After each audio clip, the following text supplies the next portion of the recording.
So it's like an alleyway, but then it's like a big alley. It's like an open lot kind of an alleyway, okay?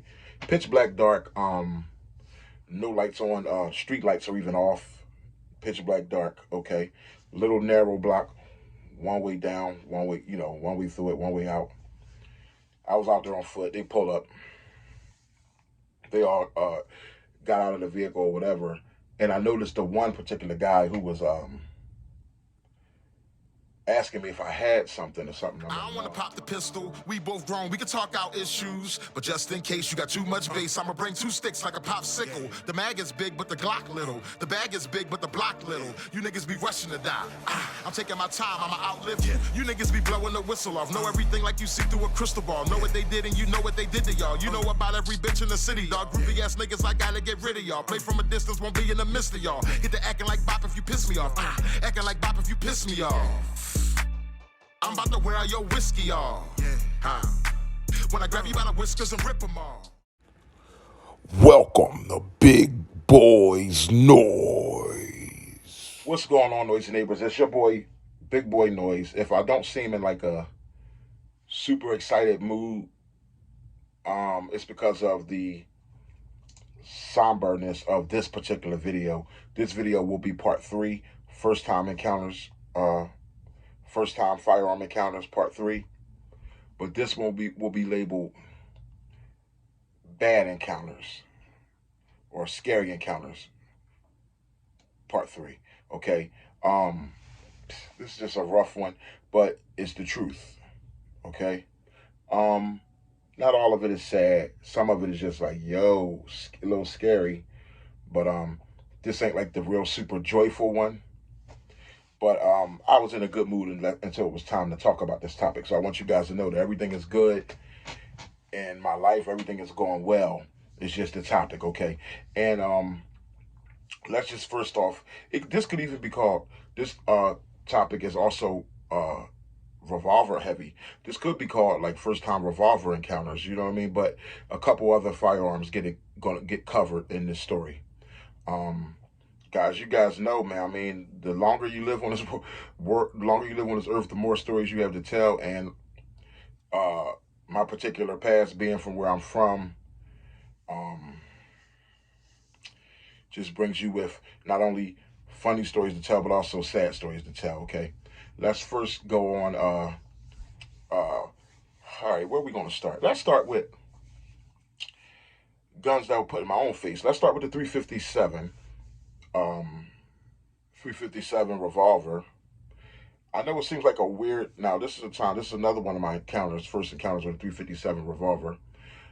Other than the ones I told in the other chapters, part 1 and part 2. There's a part 1 and part 2 to this, but this is part 3 here. So let's talk about the time when I was out on one of those little blocks, on a little block, in my younger years. You know what I mean, by myself. Probably in a place I shouldn't be. And car full of cats, about four people deep, in a Taurus wagon pull up. Okay. And they all proceed to get out. So I felt that something funny was going on. But I proceeded about my business. And I noticed that one of the guys was acting like he was urinating, like over in the corner in like alleyway. It's like an alleyway. But have you ever seen an alleyway with like a house knocked down beside it? So it's like an alleyway, but then it's like a big alley. It's like an open lot kind of an alleyway, okay? Pitch black dark, no lights on, street lights are even off. Pitch black dark, okay? Little narrow block, one way down, one way, one way through it, one way out. I was out there on foot. They pull up. They all got out of the vehicle or whatever. And I noticed the one particular guy who was asking me if I had something or something. I'm like, no, I don't, or whatever. And as he was walking up, I was noticing how he was looking around as he was walking toward me. And I'm just like, so I'm like slowly backing up. He like, yo, what's wrong with you, man? What, is cops out here or something like that? He just acting real tricky like that. I was like, yo, my man, it's 4 of y'all is one of me. I already know, I'm like, yo, I already know what it is, you know what I mean? No, that's why I said, come on, dog, that's 4 of y'all, and it's one of me. As I'm backing up, he's walking in the middle of the street, middle of the little block. I'm backing up in the middle of the little block. It's 4 of y'all wanting me, man. I already know. You know, he's like, well, you know what it is then. But nothing I could do. I didn't have a firearm on me. And at that time, I wouldn't have been a legal carrier. But I mean, firearms were accessible at that time, but didn't have a firearm on me at that moment. And so when I told him, I said, come on, y'all, I had been robbed before, so I felt it unfolding. So I'm like, come on, man, it's 4 of y'all wanting me out here. You know what I mean? I know what's going on. Why would 4 of y'all need to jump out the vehicle? You know what I'm saying? So anyway, he's like, well, you know what it is then. He just come up, what nothing I can do. He's like, well, you know what it is then. Big ass 357 revolver on my face. Guys, I don't have a revolver with me right now. But if you ever been on the opposite end of a revolver, it really looks like a angry bulldog, okay? You're looking at those circles of the cylinder, that big ass barrels in your face, big ass 357. It's like you can just see the weight of the firearm in the guy's hand. And I'm like, shit, they got me. So, you know, long story short, the guy that he was walking up to me and his partner that was acting like he was pissing, urinating, he turned around with a 9. He turned around with a 9. So now you got 2 guys' guns on me, and they got the guns to my head. They pulled me, you know, into the dark alley or whatever, wanting to know if where was a stash at, blah blah blah blah. Now, after they got what they got, they act like it wasn't enough. And you guys know that plenty of people rob people and kill people when it's over. That was the thing back in the day, and it's still the thing. And then you always get that guy, it's usually the one guy in a group that wants to impress the other guys, probably usually a little younger or just wanting to show that he's gangster to the other guys, that wants to be the one to blow your brains out for no reason. So now these 2 guys got their guns to my head already. And, you know, they got whatever they got. But here comes the 3rd guy, like, what? Oh, he act like he ain't got nothing else. He ain't got nothing else. He racks it. Now, it is weird to me to be remembering what style of gun it was, but when you're going through that type of situation, everything slows down. And I'm talking to keep everybody cool, whatever. But now they already got their guns to my head. I'm like, nah, I just ain't got it. Y'all caught me at a bad time, blah, blah. So the 3rd guy comes up. He racks it. It was, I'll never forget. It was like you know, the big Beretta 92, and I love those guns, but this was like the silver Beretta style. It was a silver, like the old school Beretta, like the P92 or whatever, silver Beretta style. He comes up, bandana on his face. Now he coming up, bandana on. Never forget. I think it was like a red or blue bandana on, or dark colored bandana on, or red. I forget, but it was a bandana on. All you could see was his eyes. Hoodie, bandana. All you could see was his eyes. And he said, "Man, he ain't got nothing. Man, fuck that, man." He racked that joint. They like blow his brains out. He like blow his brains out. Then he racked that joint. This is the 3rd gun going on my head. I'm like, what y'all gonna do? Like a bullet ricochet in my head? You know what I mean? In my brain. So he racked that. But mind you, that was my encounter. Now, as weird as this is to make a video out of it, that was my encounter that was one of my first encounters with the 357 revolver, and also the 92, like the Beretta style. But this was a silver joint, which is big. It was like either a 1911, but I think it was the 1911. You know, the Beretta style have that little 1911 look to them. So he cocked that joint back and put that to my head, and I'm just like, yo, my man, I just stayed calm. I mean, that whole experience was just it becomes a spiritual experience. It was an out-of-body experience. It was one of those experiences that really showed me that, dude, you need to get your life together. Stop being in places you don't need to be, doing things you don't need to do. You know what I mean? I ain't gonna go too deep into that, but I'll never forget, that was my encounter with the, thank God I'm still alive, so you guys know I'm good. Okay. Beretta. And it was a 9 involved, but that was just like a black 9. I ain't really paid no mind. But the guns that stood out of the 3 guns that were to my head was that damn big revolver 357 in the beginning and that damn Beretta. Something about big guns, they are imposing, okay? But bullets are imposing, period. But anyway, that's that encounter. Now, moving on from that, let's go into, well, here's a different, let's mosey into this particular story, which I'm sure I've shared with you guys before, but for the sake of encounter's sake, and for the sake of speaking on revolver encounters, the time that I told you guys about, there was a guy in the hood that shot at a guy who had his son in the back seat just because the guy wouldn't drive him somewhere. As the guy pulled off, he had his son in the back seat. I don't know if the other guy knew he had his son in the back seat, but as the guy pulled off, he just was mad because he didn't take him. Shot at his car. This is the type of stuff, man, guys. I'm from Southwest Philly. my upbringing was really raw and uncut. Okay, I'm not sure you heard of the JBM and all that. Well, they were all heavy in Southwest Philly, and this was the era right under them. So it was like this was their nephews, their young boy. This is where we came up, my classmates. Uh, Aaron Jones, stepson, and it's just like his nephews. It just was like the people who, the literal direct generation under the junior black mafia. You guys seen the movie acted out by Beanie Siegel. Some of it acted out in that movie with to get the whole get down and lay down theme and all of that. Well, that's where I come up at. Okay, so I come up under that residue was heavy in the hood. They set that tone, and then it was just like anybody that came up under them had been around that experience. That was just what it was. It was just a bunch of dumb stuff. But I think it just really got stupid when it wasn't even about money. Like that is the day when it wasn't even about money. It just was about foolishness, just somebody's anger and confusion and troubled mind, just wanting to just take out their frustration somehow. Unfortunately, it could be your life that they take out that frustration on if you're not on point. Okay, so long story short, he shot at the guys he's pulling off. So now the guy's like, "Yo, this dude just shot at me, my son in the back, and the baby car in the back seat." Pissed now. I heard the story. I heard about it. Now the guy who had his son in the backseat. Now, what would you do if somebody shot at you with your child in the backseat? You want blood. You out for vengeance. The next morning, I hear the story. The next morning, I'm in a breakfast spot, right? There's this spot in the hood. Okay, I ain't gonna say no names, but it was a breakfast spot. You go in like a local corner bodega, but you go in there and you order your breakfast sandwich. Everybody go in. I like the bacon, egg, and cheese with butter and jelly on the roll or whatever. This might end up being a two-part video because it's getting long already. But I'm in there ordering my breakfast sandwich. One of them came in. I'm like, yo, what up? I'm respected in the hood, but I'm neutral with both of them. I knew both of them, but I couldn't believe that one did that to the other. We didn't speak about it because they didn't even know that I knew. You know what I mean? When you're from the hood, you keep your mouth shut. If you hear news, you take it in, so you know who not to be with, who not to be in the car with, who not to be around, or who to watch yourself when you're around. But then you keep your mouth shut. So I'm in the breakfast spot. Yo, what up, bro?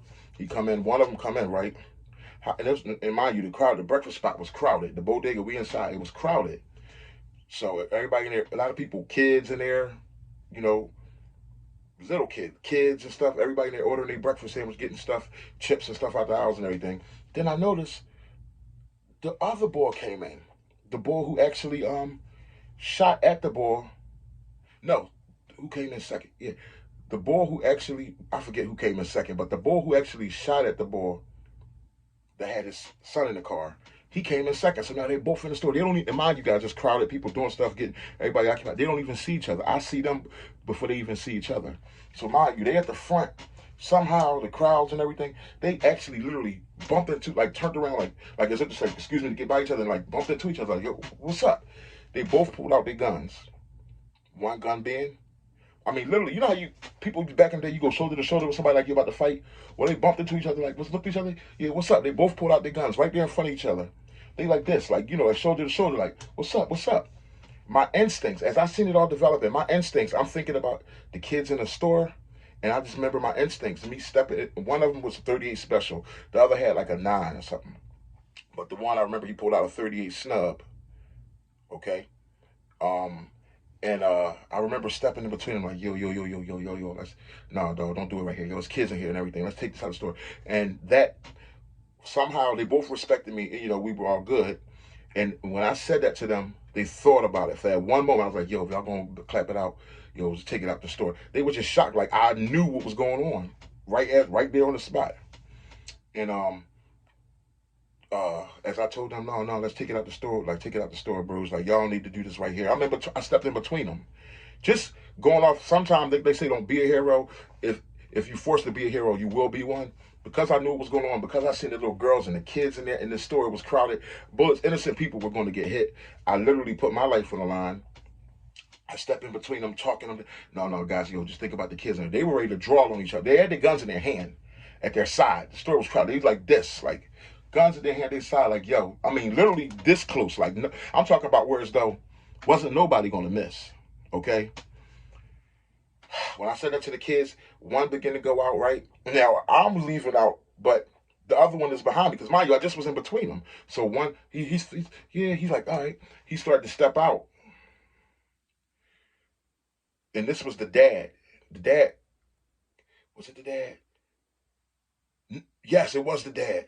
the dad, he comes out the store, and he comes out the store doorway. He goes down the steps, and I'm right behind him, like 3 steps. I'm right behind him, and mind you, the guy's right behind me, so I'm in between these 2 guys now. I just was in between them. So he's going out. I'm like, cool, yeah, man, just take it outside. Now I'm going outside, and as I come out behind him, I see him looking over my shoulder like this. I turn around, and I see the dude that shot at the guy with his kid in the car. The guy, you can call him the bad guy. And he's like this behind going like this behind the doorway. So he's like, I guess he wasn't coming out from the OK Corral shootout like with no cover. So he's like this, like, you still bringing the bullets to the store, bro? Like, he like ready to shoot now. So I'm like, yo, the guy's in front of me looking over. I felt this, and he's looking over my shoulder. I'm like, shit, I dipped to the side. These dudes cutting. He starts shooting. He's shooting out of the store. Bow, bow, bow, coming out. And then the other guy, the dad, is on the outside. I was in between both of them. I move out the way. He's shooting back into the store. But from outside, though. So there's like the store wall. At least they're not in the store where the kids were. But still bullets flying in that direction. He's shooting at the guy. But then he shoots his, I think his revolver, 1, 2, 3, 4, 5, 6. And I remember that. When he ran out, he just started breaking down the street. Now the guy coming out the store now, he's haul ass behind him, bow, bow, chasing him. And mind you, they're going that way. I'm going this way. I came out from in between them both and peeled this way. I'm like, man, it's going to be crazy cops. I peeled that way, and I'm running that way. I'm running up the street, but I see it. I'm seeing it all happen. And as I'm running up the street, I'm seeing him chasing another bow, shooting him, trying to hit him in the back. And miraculously, nobody got shot with that particular shootout. But I'll never forget when I went back to the breakfast store. Yeah, there's going to need to be a few parts. But mind you, that's an encounter that was a 38 and like a 380 or a 9 involved. That was a 38 snub involved in that shootout that ran out of shots after like 5 rounds. And then he had to take off. So when we talk about capacity, what we talking about here, you know? But anyway, I'll never forget when I went back to that breakfast store, I was held as a hero because the store owner, they seen it on camera that I stepped in between. Of course, there's no voice, but they seen on camera that I seen it and what I did. I think they gave me free breakfast that day, and I was just like a hero to them ever since then. Like, if I was releasing music, they'll put the music up, the flyer, whatever it was I wanted to do. It was like I was a hero to them. They seen me step in between with all the kids, and he was just glad that I didn't let the shootout happen directly in the middle of his store, because when they played the camera back, I guess cops and everything, and them, they never questioned me, never nothing like that, because I peeled the scene, like I said. But he just the man, the father of that store, you know, Chinese guy, his wife, they always had a lot of love for me, but he really, really appreciated me so much. He thanked me. I was like, wow, this dude wasn't trying to like pull me into it, nothing like that. He seen that on camera. I jumped in between and alleviated a real bloody mess. A lot of innocent people in that crowded store from getting shot by what I did stepping in and just somehow saying the right words to get them to take it outside. Even though it got right messy, like at the beginning of the store, the door front kind of area, okay? But yeah, that's a 38 encounter. Guys, I'm gonna make this a part 2. This is part 3, so I'm gonna have to do a part 4. But on this one we covered a 357, right? We covered a 9, we covered the Beretta, and we covered the 38 snub versus the 9. Okay. And this was bad encounters, you know. This is part 3. First time firearm encounters, part 3. There will be a part 4. I'm gonna have to make a part 4 because I got a lot more to talk about. But and it gets sadder. It gets like this one was the sad part was gonna come later, and it gets sad in part 4. Okay, that's where it gets sad. I kind of just want to get the part 4 out of the way because it's sad. Just get it off my chest right here. But I'll wait. But yeah, that's part 3, guys. Don't forget to like, comment, and subscribe. Polyammo will be due on January the 19th, with that Friday, so I could give it to the polyammo recipient on that Saturday, guys. So everybody get your polyammo. You all know the $15 Cash App, the $15 to me at least by Friday, so I could get it to, I believe the next recipient is Eyes and Ears Tactical. I believe Eyes and Ears Tactical. My guy will be receiving his $105 Pizzot polyammo pot. So guys, let's get those in. Like I said, that's due on the 19th, Friday the 19th. All right? Y'all stay up. Your boy, Big Boy Noise. Peace.